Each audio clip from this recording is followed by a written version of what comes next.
الصبح بدا من طلع.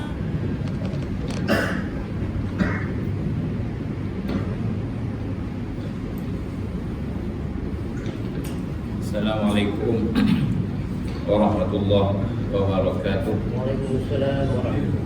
Bismillahirrahmanirrahim.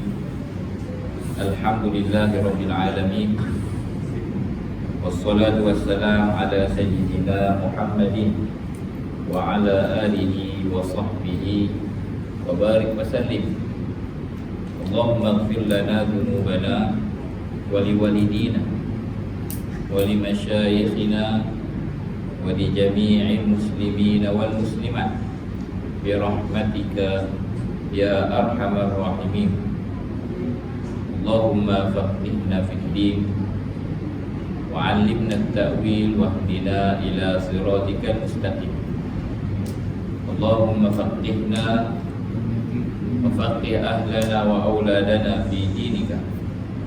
Allahumma inna nas'aluka ilman nafi'a wa rizqan thayyiban wa amalan mutaqabbala wa la hawla wa la quwwata illa billah al-aliyyil azim al-azizil hakim. Wa ba'du, tuan-tuan dan puan hadirin jemaah rahimahullah. Alhamdulillah kita bertemu pada malam ini, tuan-tuan dan puan, dan terima kasih juga ruang yang diberikan untuk sama-sama kita berkongsi pada malam ini. Dan yang kita buat ini, tuan-tuan, sebenarnya termasuk dalam perintah Allah Ta'ala kepada orang beriman. Allah berfirman, wa zakirhum bi ayyamillah, dan beri peringatanlah sesama mereka ini yang Allah Ta'ala perintahkan kepada orang beriman ni untuk saling memperingatkan, saling ingat memperingatkan dengan hari-hari yang disebut sebagai ayyamillah. Ni hari-hari Allah Ta'ala, bermaksud hari-hari yang Allah Ta'ala zahirkan kebesaran. Jadi memang memperingati dan menyebut hari-hari yang ada kedudukan yang besar dalam agama kita ini satu perkara yang dituntut oleh syarak. Dan bagaimana yang tuan-tuan dan puan maklum, kita setiap tahun kita berbicara tentang peristiwa Isra' dan Mi'raj ini. Dan saya ingat secara asasnya semua orang ada gambaran secara umum tentang kisah dan perjalanan. Cuma sentuhan ataupun huraian yang kita akan ambil malam ini sesuai dengan kadar masa kita. Saya petik daripada karangan seorang ilmuwan besar zaman kita ini, almarhum Syekh Muhammad Alawi Al-Maliki Al-Hasani. Dan saya akan berkongsi dengan tuan-tuan kupasan Tuan Syekh ini dengan kadarnya lah. Kita mungkin tak sentuh semua peristiwa secara terperinci, cuma kita ambil ayat Al-Quran, ayat awal surah Al-Isra' itu, dan huraian Tuan Syekh. Kemudian Tuan Syekh bawakan hadis-hadis yang berkaitan bagi peristiwa Isra' dan Mi'raj ini, dan Tuan Syekh keluarkan pengajaran-pengajaran. InsyaAllah kita ambil dengan kadar yang sempat pada malam ini. Itu pun kita mulakan, tuan-tuan. Allah Ta'ala berfirman dalam suratul Isra' ayat yang pertama. Qala Allah Azza wa Jalla, bismillahirrahmanirrahim. Subhanalladzi asra bi'abdihi laylan minal masjidil harami ilal masjidil aqsa alladzi barakna hawlahu linuriyahu min ayatina innahu huwas sami'ul basir. Yang mana bermaksud Maha suci Allah, Tuhan yang telah memperjalankan asra, yakni memperjalankan pada waktu malam. Kataan asra itu sendiri digunakan dalam bahasa Arab untuk menunjuk kepada perjalanan pada waktu malam. Bi'abdihi, memperjalankan akan hambanya, itulah Rasulullah SAW. Lailan, dan diulang sekali lagi disebut penegasan kalimah pada waktu malam. Asra itu sendiri telah menunjukkan perjalanan pada waktu malam. Kemudian Allah Ta'ala tegaskan lagi sekali dengan menyebut lailan, pada waktu malam. Minal masjidil haram, bermula daripada masjidil haram perjalanan ini, ilal masjidil aqsa, sehinggalah ke masjidil al-aqsa, alladhi barakna hawla, yang mana masjidil aqsa itu aku memberikan keberkatan, aku menjadikan ianya berkat, tanah yang berada di sekelilingnya. Linuriyahu min ayatin. Allah sebut dalam ayat ini apakah tujuan diperjalankan baginda Rasulullah SAW pada malam ini.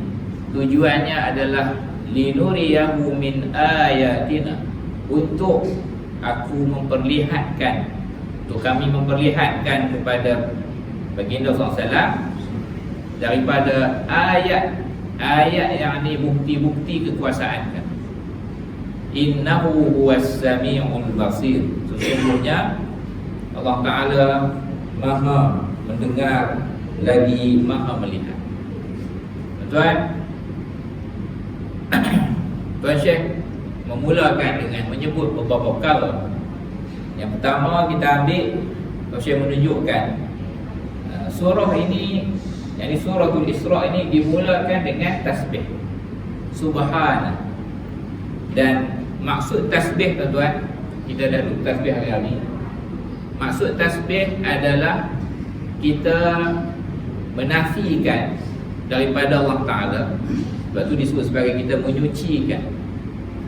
Jadi kita menafikan daripada Allah sebarang perkara apa sahaja yang tidak selayaknya bagi Allah Ta'ala, daripada segala sifat kekurangan, sifat kelemahan, ataupun sebarang persamaan dengan makhluk. Yang ini semua yang tidak layak bagi Allah.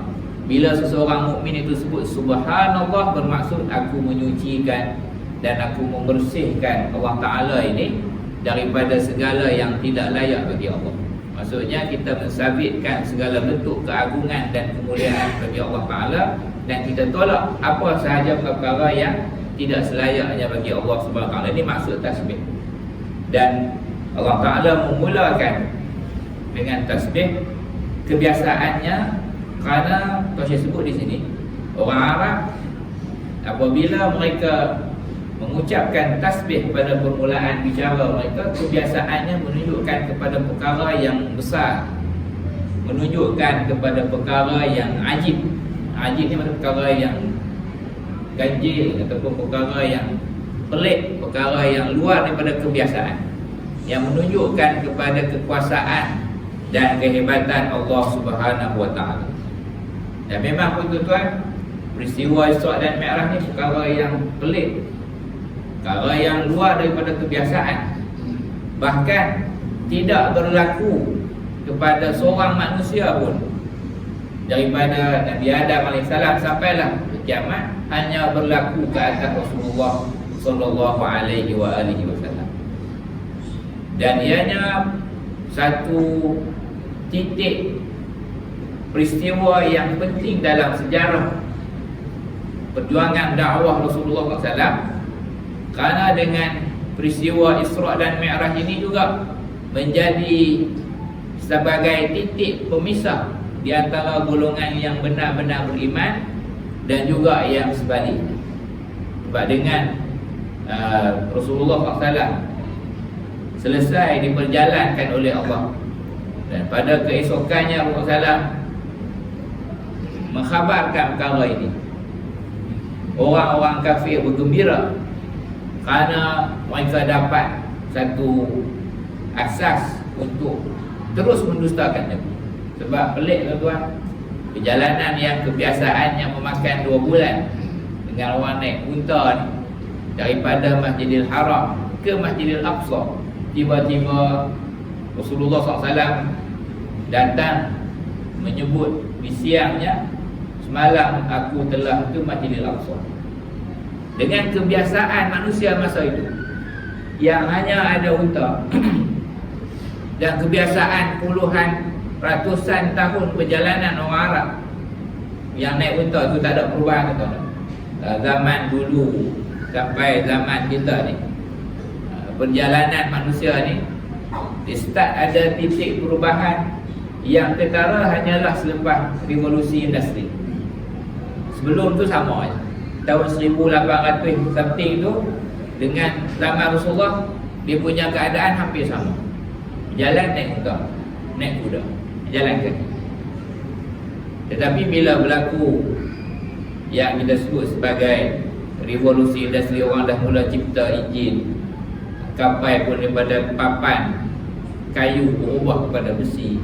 Itu dah berubah perubahan kepada aspek dia panggil pengangkutan. Jadi orang Arab yang dah biasa dengan perjalanan itu mesti 2 bulan. Paling cepat pun mungkin awal sikit. Tiba-tiba musuh yang paling mereka tak sukai ni datang mendakwa dapat pergi berjalan dalam satu malam. Ini peluang ke. Bahkan dalam riwayat sebut sehingga kan ada orang Arab Quraisy, golongan kafir yang bila Rasulullah SAW sebut ini, dia punya ketawa berdekah-dekah tu sampai jatuh terlentang. Dia gelak sampai goyang sebab dia mengambil peluang ini. Dia kata benda yang cukup apa kita kata apa, kelakar, dakwaan yang boleh menjatuhkan ataupun kata apa, membuka peluang pada mereka untuk lebih menjatuhkan Rasulullah SAW. Kalau kita ini persoalan keimanan. Dan kita lihat sebab itulah Sayyidina Abu Bakar radhiyallahu anhu mendapat gelaran As-Siddiq, orang yang sangat-sangat membenarkan Rasulullah SAW. Dia lah orang yang teguh, orang pertama yang disampaikan dan teguh mempertahankan dan mempercayai Rasulullah SAW. Dan dengan berlalu zaman kita boleh nampaklah tuan-tuan, benda tu sebenarnya tidak pelik pun pada kekuasaan Allah Ta'ala. Kerana hari ini kalau setakat daripada Masjidil Haram nak pergi Masjidil Aqsa, kalau setakat naik flight pun dalam 2-3 jam saja. Benda tu tak pelik pun. Tapi orang zaman tu sebab yang dia lihat hanyalah tempoh yang panjang itu, dia tak boleh terima. Sebab tu ini perkara yang ajaib, perkara yang luar daripada kebiasaan. Sebab tu Allah Ta'ala mulakan dengan tasbih, sebab hendak menafikan daripada kekuasaan Allah ni segala yang dianggap benda itu tidak mampu dilakukan oleh manusia. Tetapi bila disandarkan kepada Allah, Allah Ta'ala Maha Suci daripada kelemahan. Bukan nak peringkat saja. Lepas tu dimulakan dengan tasbih, sebab perkara ini yang kamu lihat pelik pada kebiasaan kamu, tetapi jika dilihat dari sudut kekuasaan Allah, tidak ada yang pelik. Bila dilihat dari sudut kekuasaan Allah, Maha Suci Allah daripada kelemahan dan kekurangan, dan Allah Ta'ala Maha Gagah dan Maha Berkuasa, mampu untuk melakukan perkara ini. Dan yang kedua tuan-tuan, tasbih ini juga memberi isyarat kepada Maha Suci Allah daripada membenarkan perkara dusta. Orang kafir itu dianggap pagi itu, siang daripada Rasulullah SAW mengkhabarkan tentang peristiwa ini, mereka melihat inilah peluang untuk mereka sabitkan Rasulullah ini pendusta. Tetapi Allah Ta'ala awal-awal lagi bertasbih pada ayat ini menyebut Subhanallah, Subhana, Maha Suci Allah daripada memperakukan sesuatu yang dusta, untuk menunjukkan peristiwa inilah perkara yang benar dan menunjukkan kepada kebenaran Rasulullah sallallahu alaihi wasallam. Ini pertama tuan-tuan, kenapa dimulakan dengan tasbih pada ayat ini sebagaimana yang dinyatakan oleh Tuan Syekh. Dan kemudiannya saya sebutlah beberapa kemuliaan tasbih tuan-tuan ni, semua kita maklum bagaimana tasbih ni antara lafaz yang cukup Allah Ta'ala kasihi. Lafaz tasbih dalam hadis subhanallah tamla'ul mizan, subhanallah tamla'ul mizan, ataupun walhamdu subhanallah walhamdulillah tamla'ul mizan. Lafaz subhanallah, lafaz alhamdulillah ini memenuhi timbangan amal. Jadi ini kedudukan lafaz tasbih dalam syariat Islam kita ini. Dan banyak sekali lafaz-lafaz zikir yang dianjurkan Rasulullah yang dimulakan dengan tasbih. Dan seterusnya, lafaz asra tadi kita telah sebut sedikit. Maksud asra adalah perjalanan yang khusus berlaku pada waktu malam. Asra dan sara, kataan sara yang berjalan pada waktu malam. Tapi dia datang dengan wazan dan bentuk menyebut asra. Maksudnya bukan Rasulullah jalan sendiri, bukan Rasulullah berjalan dengan kenderaan baginda, tidak. Tetapi Allah yang memperjalankan baginda SAW. Dan ini disebut oleh seorang ulama besar juga pada zaman kita ni, itulah Syekh Muhammad Mutawalli Asy-Sya'rawi. Ketika dia menghuraikan perkara ini, dia kata memang kalau kita sebut budak kecil yang umur 4-5 tahun datang pada kita, dia kata, "Pakcik, saya baru balik hiking daripada bukit sekian-sekian." Kalau sebut saya naik panjat bukit sekian-sekian umur 4-5 tahun, tentulah kita tak percaya lah.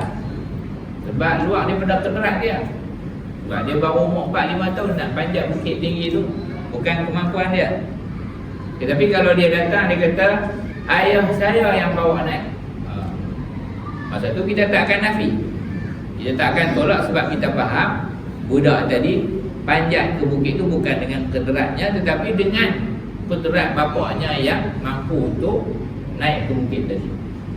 Jadi bila Allah sebut Allah yang memperjalankan, maka tidak ada sesuatu yang mustahil pada kebiasaan perjalanan manusia ini dengan kudrat Allah Ta'ala tadi untuk berlaku perkara yang luar daripada kebiasaan manusia. Seperti yang kita sebut, jarak yang jauh tadi boleh berlaku dalam masa yang singkat pada waktu malam. Jadi kalimah asra ini dengan maksud Allah Ta'ala yang memperjalankan baginda Rasulullah sallallahu alaihi wasallam. Asra bi'abdihi, yang memperjalankan hambanya. Tuan-tuan, sepakat ulama pada ayat ini, hambanya itu adalah Rasulullah sallallahu alaihi wasallam. Dan tuan-tuan, disebut oleh Profesor Dr. Ali Jummah hafizahullah, Mufti Mesir yang lepas, Masya sebut, kalaulah kita nak simpulkan pengajaran yang besar daripada peristiwa Isra' dan Mi'raj ini, pengajaran yang paling besar adalah peristiwa Isra' Mi'raj ini untuk menzahirkan kedudukan Rasulullah sallallahu alaihi wasallam berbanding makhluk-makhluk Allah yang lain. Peristiwa ini khusus berlaku kepada Rasulullah, tidak berlaku kepada nabi-nabi sebelumnya.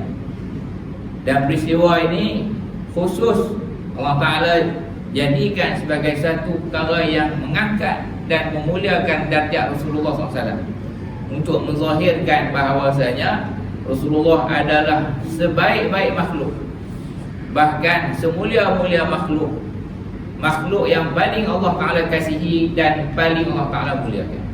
Dan sebagai seorang mukmin, kita wajib percaya dan wajib kita letak di dalam hati kita bahawa Rasulullah SAW adalah makhluk Allah yang paling afdal. Rasulullah lebih afdal daripada malaikat Jibril, lebih afdal daripada Arash. Dan Rasulullah SAW adalah hamba Allah yang paling Allah kasihi dan Allah paling Allah Ta'ala muliakan. Jadi disebut abdun, dan Allah Ta'ala sebut pada ayat ini, kemuliaan ini disebut dengan sifat hamba bagi Rasulullah SAW. Dan kedudukan hamba inilah kedudukan yang paling mulia bagi seseorang manusia itu di sisi Allah Ta'ala.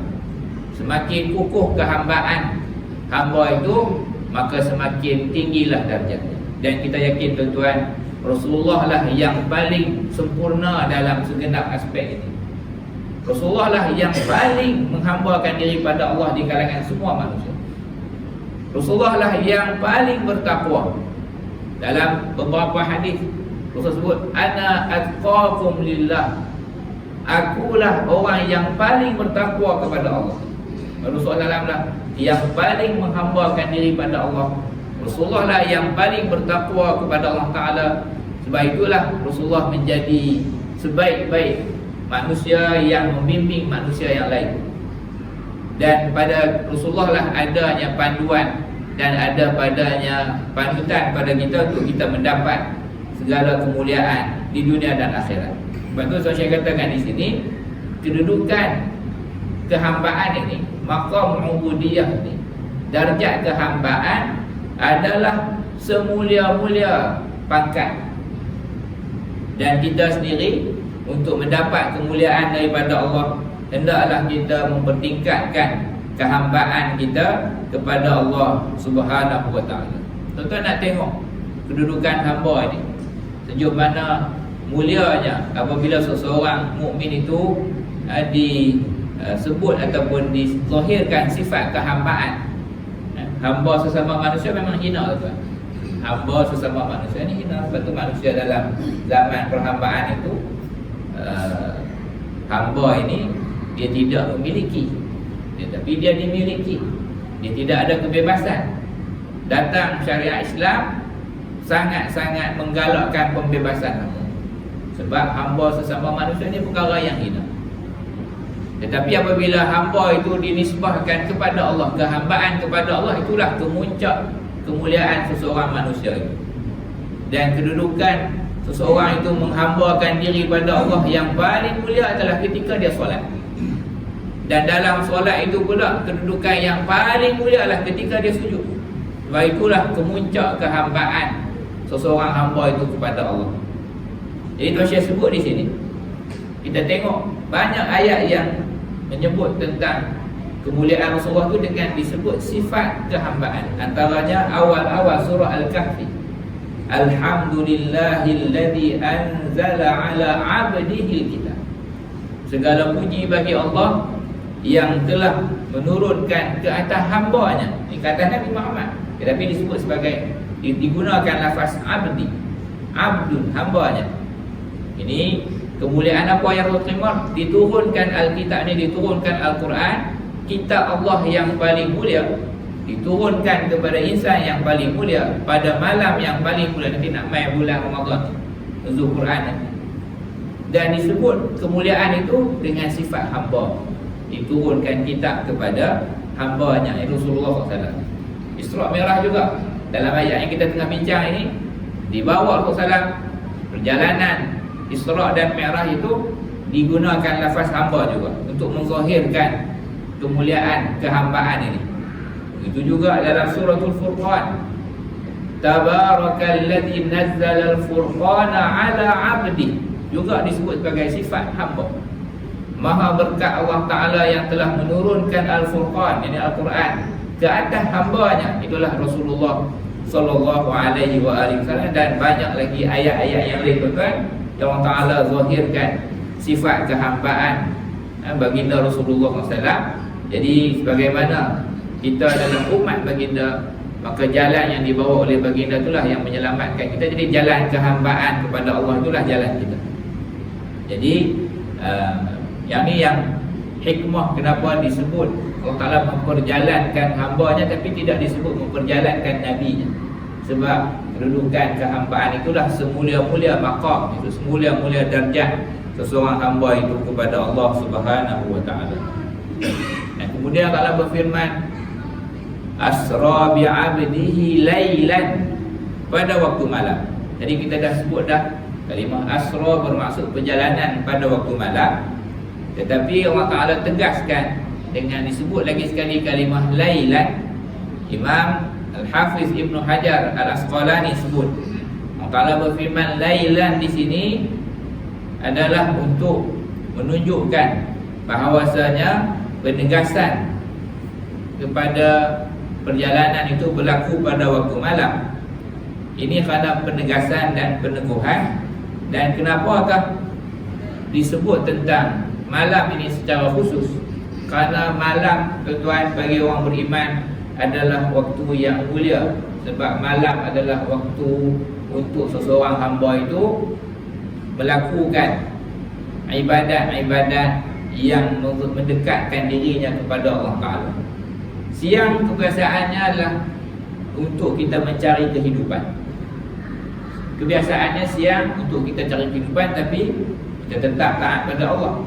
Tapi malam inilah waktu yang mulia, yang lebih mulia daripada siang, kerana pada waktu malam itulah turunnya rahmat Allah Ta'ala, dan juga ada padanya waktu mustajab, 1/3 malam yang akhir. Dan memang kedudukan malam ini di dalam Islam ni kedudukan yang cukup mulia bagi seseorang hamba itu nak meningkatkan kehambaannya kepada Allah Ta'ala.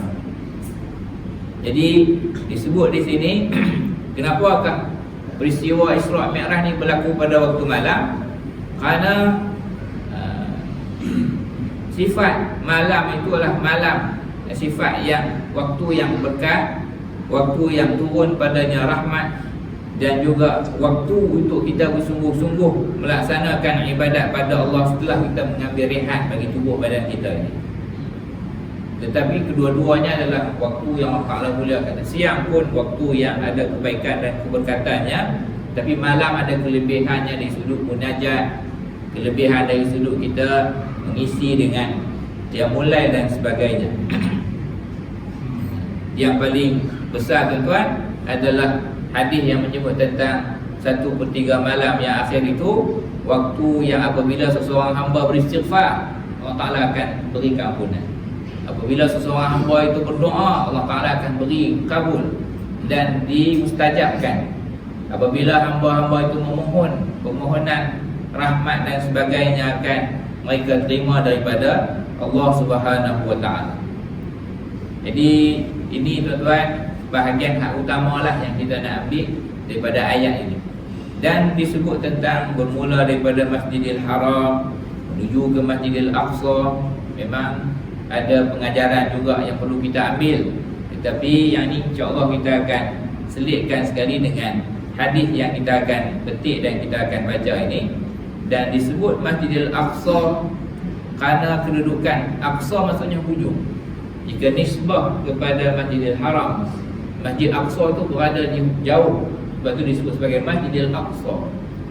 Dan Masjidil Aqsa ni adalah masjid yang ketiga yang mulia di dalam Islam ini, selepas daripada Masjidil Haram dan selepas daripada Masjid An-Nabawi. Dan Masjidil Aqsa ini tidak pernah terpisah daripada umat Islam, dan sentiasa diperingatkan tentang perjalanan Rasulullah SAW ini. Sebagaimana Allah muliakan Mekah, Kaabah itu dijejakkan kaki oleh Rasulullah SAW, sebagaimana Allah Ta'ala muliakan Madinah dan Masjid An-Nabawi itu, Rasulullah SAW menjejakkan berada di sana, kaki baginda Rasulullah yang mulia, wahyu turun di sana. Maka Masjidil Aqsa juga selaku masjid yang qadim, masjid yang lama dalam sejarah para nabi ini, juga mendapat kemuliaan dijejaki oleh baginda Rasulullah SAW. Dan Rasulullah mengimamkan solat ke atas para nabi alaihi wassalam sebelum baginda Mi'raj ke langit. Jadi Masjidil Aqsa inilah masjid yang tidak pernah terpisah hubungannya dengan kita. Baik itu tuan-tuan, ada hadis yang menyebut tentang sekiranya kita tidak mampu sampai ke sana, maka setidak-tidaknya hantarlah minyak zaitun untuk dijadikan nyalaan lampu di Masjidil Aqsa itu. Rasulullah SAW sentiasa peringat umat Islam ini tentang Masjidil Aqsa, sebab memanglah di akhir zaman ini pertembungan antara iman dan kufur itu, tempat utamanya akan berlaku pertembungan itu adalah di Masjidil Aqsa.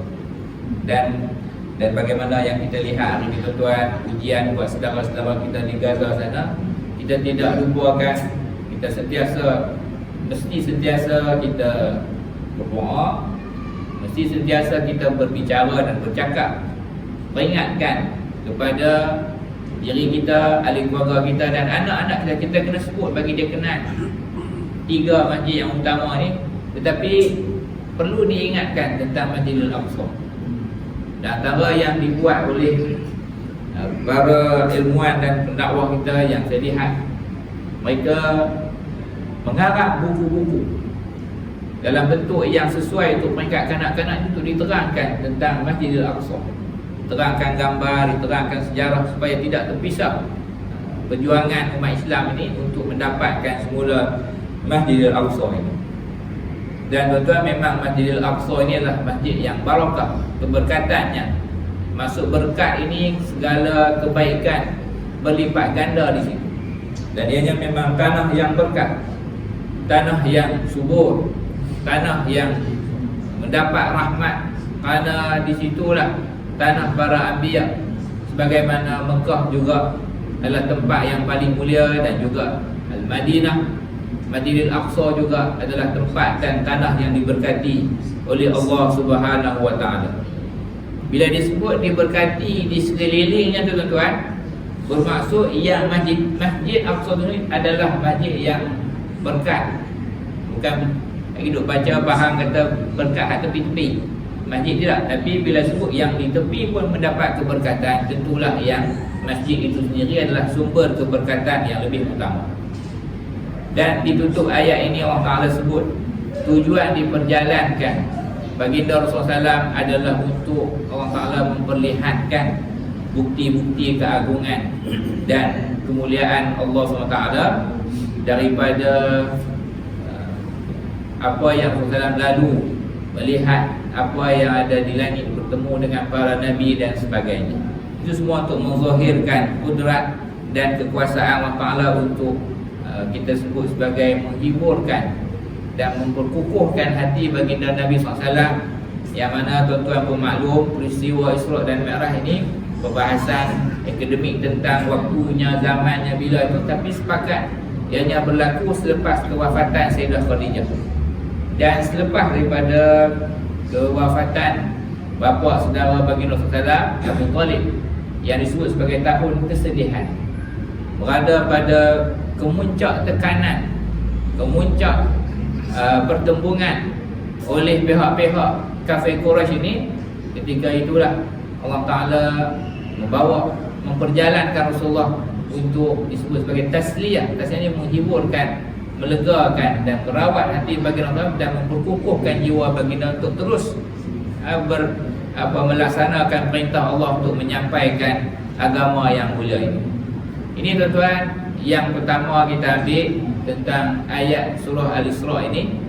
Untuk hadis, banyak riwayat-riwayat yang berbicara tentang Isra' dan Mi'raj ini. Kita ambil satu saja hadis, riwayat Imam Al-Bukhari, yang mana Imam Bukhari meriwayatkan hadis ini daripada Sayyidina Abu Dzar radhiyallahu ta'ala anhu. Beliau berbicara mengatakan bahawasanya baginda Rasulullah SAW bersabda, saya ringkaskan hadis ini, saya terangkan maknanya saja. Furija an saqfi baiti wa ana bi Makkah. Rasul beritahu telah dibuka bumbung atap rumah aku ketika aku berada di Mekah itu. Fa nazala Jibril, dan turunlah malaikat Jibril alaihissalam. Fa farraja sadri, lalu malaikat Jibril membelah dadaku. Summa ghasalahu bima'i Zamzam, kemudian malaikat Jibril membersihkan dadaku itu dengan air Zamzam. Summa jaa bitastin atau bitistin min zahabin mumtali'an hikmatan wa imanan. Kemudian setelah dibersihkan dadaku itu, hatiku dalam disebut dada tu, dibelah dada, dibersihkan hati Rasulullah itu dengan air Zamzam. Kemudian dibawakan bekas daripada emas yang terisi hikmah dan iman. Fa'afraghahu fi sadri thumma atbaqahu. Setelah malaikat Jibril menuangkan kandungan daripada di dalam bekas emas itu yang mengandungi iman dan hikmah, jadi menuangkannya, memasukkannya ke dalam dadaku. Thumma atbaqahu, lalu malaikat Jibril menutup semula dadaku. Dan tuan-tuan, ini perkara realiti, bukannya kiasan, bukannya metafora ke tidak, tetapi para rasul ini peristiwa belahan ini belah yang real, memang belah sungguh. Dan dikeluarkan daripada isi dada baginda itu, itulah hati baginda SAW, dan dibersihkan dan diisi dengan iman dan hikmah. Nanti kita akan sebutlah apa agak pengajarannya. Cuma secara ringkas tuan, Allah Ta'ala nak zahirkan dalam peristiwa ini, Rasulullah SAW ni adalah hamba Allah yang paling mulia, ketua orang beriman. Tetapi kenapa masih diisi dan dibersihkan lagi hati baginda SAW sebelum diperjalankan, sebelum dibawa naik ke langit untuk menerima wahyu perintah Allah Ta'ala itu? Pengajaran yang paling besar tuan-tuan, bahawasanya kita ini selaku umat baginda SAW, untuk mendekatkan diri kita kepada Allah, tidak boleh tidak hati kita mesti dibersihkan. Hati yang tidak dibersihkan dan tidak diisi dengan iman dan hikmah, hati itu tidak dapat mendekatkan diri pada Allah. Dan kita, bila kita sebut membersihkan hati ini, bersih macam mana tuan-tuan? Ada sebuah hadis yang Rasulullah SAW sebut kepada Sayyidina Anas, yang mana maknanya Rasulullah sebut pada Sayyidina Anas, lebih kurang maknanya, wahai Anas, sekiranya kamu mampu untuk berpagi-pagian, ini bangkit pagi sebelum buat benda-benda lain, sekiranya kamu mampu berpagi-pagian dalam keadaan hati engkau itu tidak ada sebarang dengki, tidak ada sebarang kebencian, tidak ada sebarang pemusuhan terhadap saudara-saudaramu muslim yang lain, faf'al, maka buatlah wahai. Ini pesanan Rasulullah pada Sayyidina Anas. Ini contoh tuan-tuan yang dikatakan kita bersih hati itu. Nak bersih daripada apa? Salah satunya kita bersihkan hati kita daripada kebencian, pemusuhan, dendam dan marah kepada sesama saudara mukmin kita ini. Ini satu benda yang besar tuan-tuan. Rasulullah SAW memang tekankan perkara ini. Hati seorang mukmin ini terhadap mukmin yang lain, hatinya dia tidak simpan rasa nak khianat orang Islam yang lain. Bahkan hati orang mukmin ni, dia sentiasa pandang mukmin yang lain, hati dia pandang orang mukmin yang lain, dia pandang, dia nak orang mukmin yang lain ni pun dapat kebaikan sebagaimana yang dia dapat. Tapi kalaulah kita pandang saudara-saudara sama kita ni, kita pandang dalam keadaan marah, memanglah siapa yang tak marah kalau ada benda-benda salah kan? Tetapi pandang itu hendaklah pandang yang kasih dan pandang yang rahmat. Kalau ada rasa dendam, kena Rasul suruh kita buang, suruh buang, bersihkan. Itu barulah seorang mukmin yang mengambil berat tentang persoalan membersihkan hati. Dan sebab itulah kita perlu ada juga pengajian yang sebagai pengajian tasawuf. Kalau kita tasawuf tuan-tuan, yang biasa di tempat kita ni, kitab pengajian yang kita guna di surau-surau dan masjid-masjid, kitab penawar bagi hati. Nama pun penawar bagi hati, karangan Syekh Abdul Qadir Al-Mandili. Tapi isi utamanya, bila kita lihat, kebanyakannya diambil daripada Imam Al-Ghazali rahimahullah. Bila disebut penawar itu adalah kita bersihkan hati kita daripada sifat-sifat yang tercela, seperti takabur, seperti kagum diri, seperti hasad dengki dan sebagainya.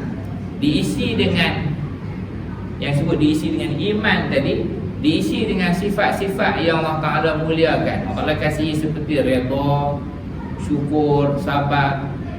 Apa kelebihan kitab ni dan juga kitab yang sewaktu dengan dia, disebut bagaimanakah cara kita nak latih diri kita untuk buang sifat-sifat. Macam mana cara nak buang hasad dengki, macam mana nak buang rasa marah, benci terhadap orang lain. Dan bila mai pada tajuk redha, tajuk syukur, tajuk sabar, tu saya sebut bagaimana panduan nak melatih diri dengan sifat sabar. Ini yang disebut sebagai soalan membersihkan hati. Kalau tidak ada bahagian ini, maka belum sempurna lagi kita punya tuntutan sebagai seorang mukmin. Sebab itu disebut tuan-tuan, penyakit hati ini barangkali lebih berat dosanya berbanding maksiat tubuh badan. Kita ada banyak maksiat zahir, maksiat tangan, maksiat kaki, semua maksiat. Bahkan perkara yang haram dan dibenci oleh Allah. Tetapi boleh jadi yang maksiat dalam hati inilah lebih bahaya dan lebih berat sebab kita tak sedar. Bukti paling jelas tuan-tuan, boleh jadi zahir anggotanya buat taat, tetapi kerana hati itu tak dibersihkan, maka taat tadi ditolak dan tak diterima oleh Allah. Contoh, kita sembahyang sama-sama, ada bunyi loceng tak? Sambung azan dulu, kita sambung insya-Allah.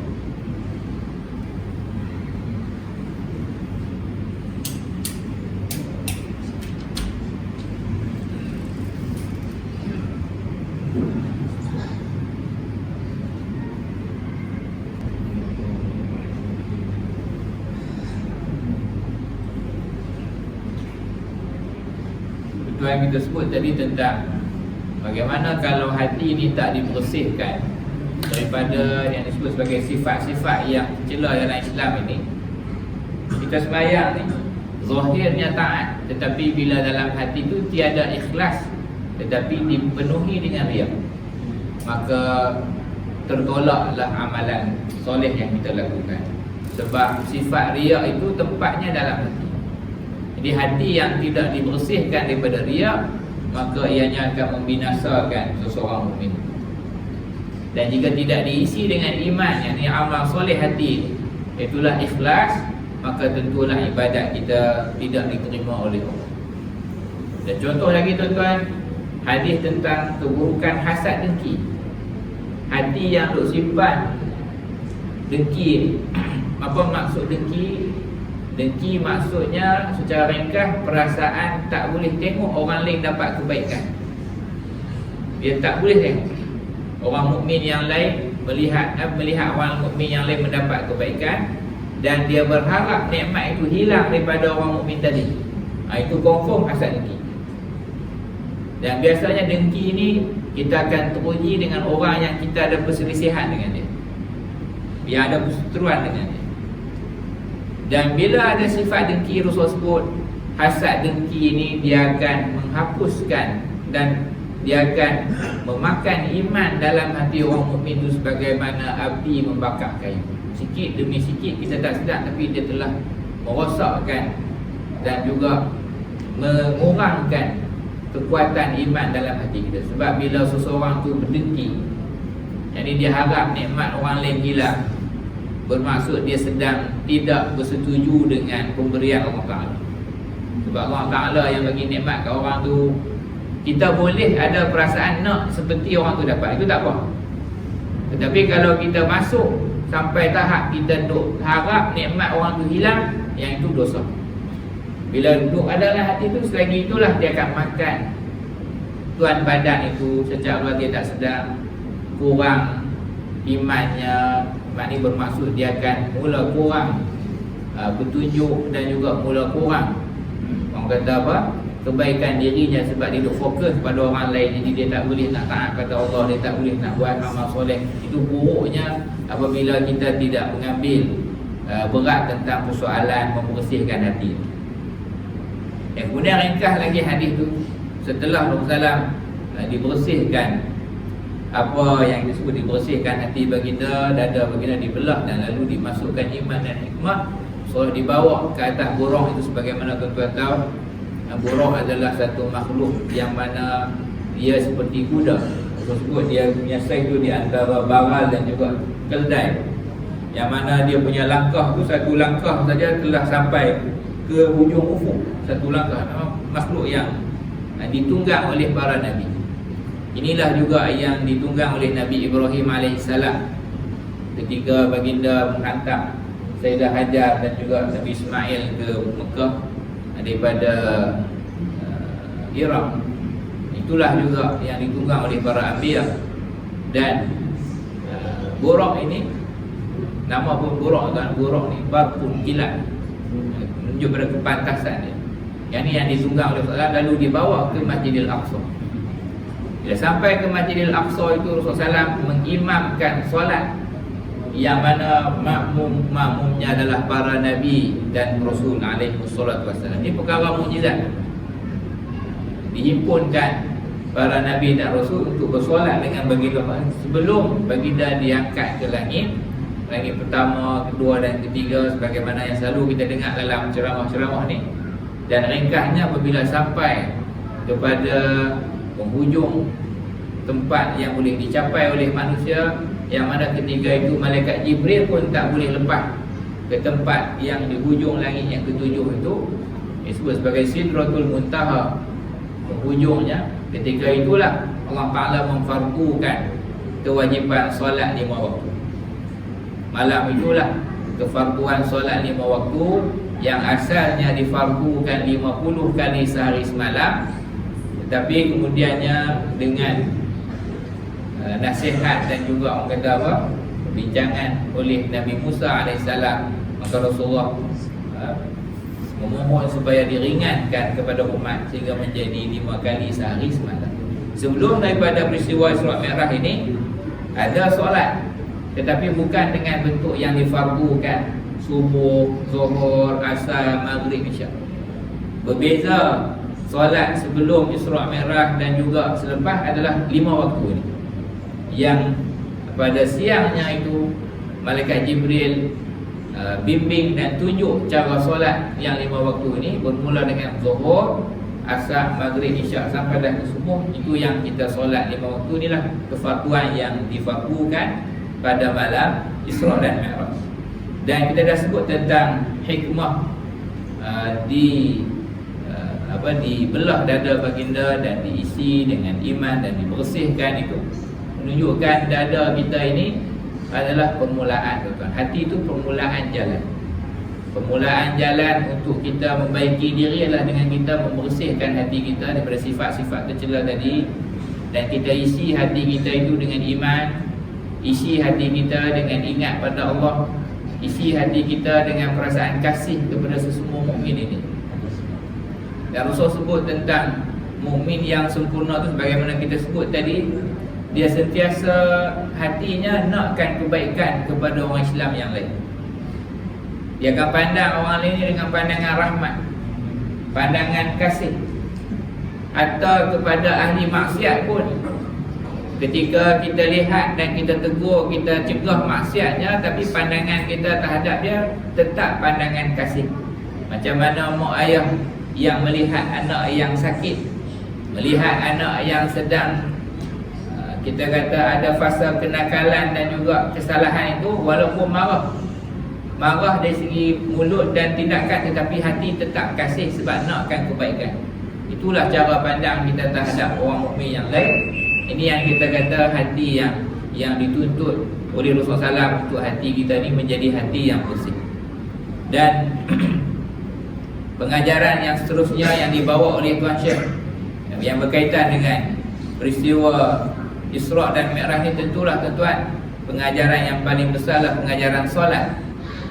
Solat ini adalah, kita lihat, ianya adalah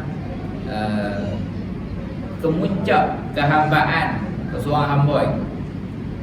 Kalau kita tengok syukur seseorang hamba itu kepada Allah, tanda syukurnya adalah dengan solat. Yang lain pun syukur juga, tapi tanda lambang kehambaan itu terletak pada solat. Dan disebabkan solat ini kedudukannya sangat istimewa, kefarduannya tidak datang dengan wahyu seperti biasa. Fardu puasa datang dengan melalui perintah dalam Quran, turunnya wahyu, perintah puasa, perintah zakat, perintah ni semua jangan jalan turunnya wahyu melalui malaikat Jibril. Tetapi perintah solat 5 waktu sehari semalam ini, perintah yang diterima oleh Rasulullah secara langsung ketika baginda di-mi'rajkan ke langit. Ini menunjukkan tentang kedudukan solat 5 waktu ni dalam agama kita. Dia cukup penting. Sebab itu dia melibatkan ini hubungan seseorang hamba itu dengan Allah, dan ianya lah lambang syukur seseorang hamba itu kepada Allah Ta'ala. Dan kalau tuan-tuan tengok dalam surah Al-Kautsar, Allah berfirman, inna a'tainakal kautsar, wahai Muhammad, sesungguhnya aku telah beri kepada kamu Al-Kautsar. tafsiran para ulama terhadap ayat ini pelbagai, tetapi semuanya menunjuk kepada aku telah beri kepada kamu wahai Muhammad nikmat yang cukup banyak. Al-Kautsar bermaksud nikmat yang banyak. Dan salah satunya telaga Kautsar yang kita sebut selalulah. Telaga ataupun kolam yang Allah beri pada Rasul di akhirat nanti, yang mana air itu apabila diminum oleh orang mukmin tidak akan dahaga lagi selama-lamanya. Jadi ada yang bertanya, Ustaz, kalau dah minum air telaga Rasulullah itu dah tak dahaga dah, apa faedah lagi minum dalam syurga? Ada yang bertanya. Agak-agak apa jawapannya tuan-tuan? Apa jawapannya? Jawapannya, syurga adalah tempat untuk kita merasai kelazatan dan nikmat. Makan bukan kerana lapar lagi, minum bukan kerana dahaga lagi, tetapi semata-mata untuk menikmati kelazatan balasan Allah Ta'ala kepada orang mukmin. Dan kelazatan itu sentiasa meningkat dan tidak ada penghujung. Moga-moga Allah kurniakan kita syurga, insya-Allah. Jadi Allah Ta'ala sebut kepada Rasulullah, aku telah beri kepada kamu nikmat yang banyak. Jadi apa yang diperintahkan? Fasalli, maka solatlah. Maka solatlah. Fasalli li rabbika, maka tunaikanlah solat. Ini sebagai tanda syukur di atas kurniaan yang banyak, kurniaan yang besar itu. Maka solatlah terhadap Tuhanmu. Wanhar, dan sembelihlah. Tentu ada dua di sini, tapi disebut apabila syukur di atas nikmat yang banyak ni dituntut untuk kita solat, kita sujud kepada Allah Ta'ala sebagai tanda syukur kita. Wanhar, dan sembelihlah. Sembelih korban ni isyarat kepada memberi makan kepada mukmin-mukmin yang lain. Kalau kita buat ibadat korban, daging itu kita hadiahkan untuk orang makan. Jadi isyarat kepada berbuat baik kepada sesama manusia. Jadi solat ni tuan-tuan, kedudukannya adalah cukup besar, difardukan dengan cara yang cukup istimewa, dan ianya adalah lambang hubungan kita dengan Allah Ta'ala. Bahkan ianya adalah lambang syukur. Kalau orang yang tak tunaikan solat, bermaksud dia tak sempurnakan tugas syukur pada Allah. Dan bila tidak ada syukur, maka nikmat berada dalam keadaan bahaya. Sebab nikmat ini akan kekal dan bertambah dengan syukur, dan ianya akan berkurang, bahkan akan hilang sedikit demi sedikit dengan kufur nikmat tadi. Dan salah satu bentuk kufur nikmat terbesar adalah orang itu tidak tunaikan solat pada Allah. Dan makin syukur seseorang itu pada Allah, kita dapat lihat pada solatnya. Tuan-tuan tengok jawapan Rasulullah kepada persoalan Sayyidah Aisyah. Sayyidah Aisyah tanya Rasulullah, kenapa solat malam sampai bengkak-bengkak kaki? Daripada malam, tengah malam sampailah ke pagi, Rasulullah solat qiyam sehingga bengkak kaki Rasulullah. Sayyidah Aisyah tanya, kenapa Rasulullah? Bukankah kamu telah dijamin syurga, kamu telah dipelihara oleh Allah Ta'ala daripada dosa dan sebagainya? Apa jawapan Rasulullah? Rasulullah sebut, afala akunu abdan syakura, tak bolehkah untuk aku menjadi hamba Allah yang sangat bersyukur pada Allah? Maksudnya Rasulullah kaitkan solat malam yang mulai itu, yang ini solatlah, solat itu Rasulullah kaitkan ianya adalah lambang syukur kepada Allah Ta'ala. Dan itulah kedudukan solat ini cukup istimewa dalam agama kita. Jadi bila kita ada syukur pada Allah, insya-Allah Allah Ta'ala tambah lagi rezeki kita. Allah Ta'ala kekalkan nikmatnya ke atas kita, dan Allah Ta'ala luaskan keberkatannya bagi kita. Ini pengajaran yang paling penting di dalam Isra' dan Mi'raj. Dan ada beberapa pengajaran lain lagi yang Tuan Syekh sebut, tentulah tentang kesatuan umat Islam. Para Nabi masing-masing diutuskan kepada kaum dan kelompok yang khas, akan tetapi Rasulullah SAW diutuskan untuk manusia seluruhnya. Dan ketika Rasulullah memimpin solat, mengimamkan solat ke atas para Nabi seluruhnya, menunjukkan Rasulullah lah yang menyatukan seluruh manusia ini. Tidak kira kabilah, tidak kira bangsa, tidak kira apa-apa keturunannya, umat Islam ini semuanya adalah umat yang satu. Dan kesatuan umat itu dizahirkan dengan ibadat solat juga. Kerana ketika solat itu tidak kira orangnya miskin ataupun orang yang kaya, tidak kira orang kulit hitam ataupun kulit putih, tidak kira orang muda atau orang tua, mesti semuanya bersatu dan sama-sama tunaikan kehambaan kita kepada Allah Subhanahu Wa Taala. Dan yang terakhir tuan-tuan, yang kita boleh ambil pengajaran yang banyak yang Tuan Syekh himpun ni, kalau nak himpunkan tak habislah kita malam ni.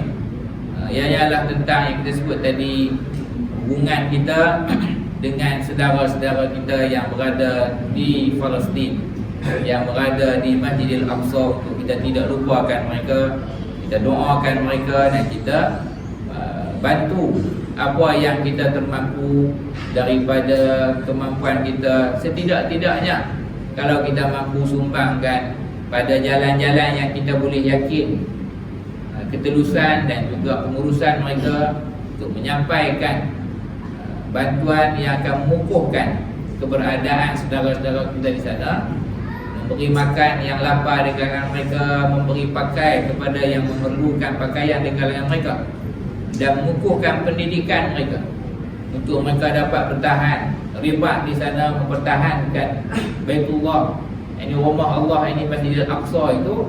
Maka bantulah, kita berilah apa yang kita termampu, sebab itu termasuk dalam sebahagian daripada pengajaran Isra' dan Mi'raj.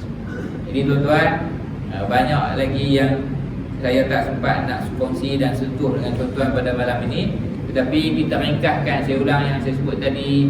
Pengajaran paling besar Isra' Mi'raj tentang kedudukan dan kemuliaan Rasulullah SAW. Ini bukti ataupun menzahirkan kemuliaan Rasulullah. Dan yang keduanya, keperluan dan kepentingan kita mengambil berat persoalan hati kita, mesti dibersihkan, mesti kita sucikan hati kita tu daripada perkara yang Allah Ta'ala murkai. Dan yang ketiganya tentang persoalan solat kita. Dan solat itulah kedudukan dan juga perkara yang cukup besar dalam agama kita. Bahkan kita boleh sebut kefarduan yang terbesar selepas pada iman. Dan kita boleh faham macam ni tuan-tuan, solat 5 waktu ni kita nak fahamkan diri kita dan anak-anak kita. Kalau kita ajak dia sembahyang, kita bimbing dan pimpin dia sembahyang ni, kita sebut selalu solat ini memang lambang syukur kita pada Allah. Sebut pada dia, sebab apa kena sembahyang 5 waktu? Sebab setiap masa kita terima nikmat daripada Allah, dan cara kita zahirkan syukur itu dengan sembahyang. Dengan cara kita sujud pada Allah, barulah sujud kita itu menzahirkan dan mengukuhkan sifat kehambaan dalam diri kita. Orang yang solat makin kukuhlah kehambaannya, orang yang solat makin kukuhlah syukurnya pada Allah, dan orang yang solat makin kukuhlah hubungannya dengan Allah. Sekiranya hilang yang ini, maka makin longgarlah kehambaannya, hilanglah syukurnya, dan putus hubungannya dengan Allah. Jadi kita kembalikan balik tuan-tuan, penjagaan kita terhadap perintah Allah Ta'ala yang paling mulia ini, dengan cara kita sendiri mengambil berat ibadat solat, dan kita ambil berat solat bagi anak-anak kita. Jangan rasa jemu untuk pagi, untuk semak solat dia, selagi mana dia dalam jagaan kita. Suruh dia baca Fatihah, suruh dia baca doa iftitah, suruh dia rokok depan kita, tengok betul tak betul. Bagi yang boleh bimbing, dan kena tanya yang duduk asrama balik, tanya pelajaran, tanya juga, tanya sembahyang macam mana, jaga elok ke tidak. Sebab itulah asas hubungan kita dengan Allah Ta'ala. Tuan-tuan, saya minta maaf sekiranya ada kekurangan pada perkongsian malam ini. Sebanyaknya moga-moga ada kebaikan untuk kita bersama. Aku qauli hadza wa astaghfirullahalazim li wa lakum, wa sallallahu ala sayyidina Muhammad wa ala alihi wa sahbihi wa sallam, walhamdulillahil alamin. Jazakumullahu khairan. Assalamualaikum warahmatullahi wabarakatuh. Ya Habib Allah.